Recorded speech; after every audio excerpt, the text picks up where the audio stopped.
Hello everyone and welcome back to this channel News Headlines in English to speak in the school morning assembly of 25th July.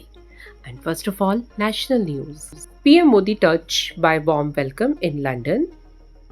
He said visit will boost India-UK economic ties. India resumed tourist visas for Chinese citizens after 5 years. DD Free Dish expanded South reach with more regional channels, government. Almost entire country now covered by clean energy, Union Minister Hardeep Singh Puri.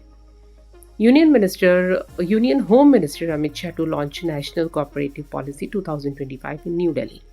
India's media landscape expanded over 1.55 lakh publications, 908 private TV channels, INB Ministry. Now, international news. Flood and landslides in Philippines, 2.7 million people evacuated. USA Columbia University agreed to pay $221 million to settle dispute with Trump administration.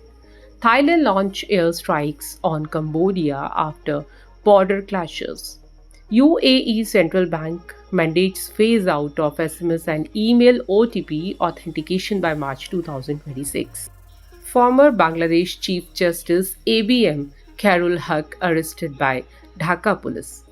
Iran agreed to IAEA visit in coming weeks. Indian medical team arrived in Dhaka to treat burn victims of air crash. And now some sports news. Badminton, Unnati upset Olympic medalist PV Sindhu in China Open pre-quarterfinals. Badminton, Satvik Chirag entered China Open quarterfinals.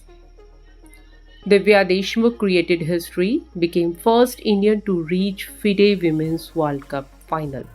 Now news related to business. CII refer FTA as transformational step in India-UK bilateral economic ties. Canara Bank reported a 22% increase in quarter 1 net profit. India and UK sign the free trade agreement. PM Modi and Keir Starmer held bilateral talk. And that's all in news. Thank you.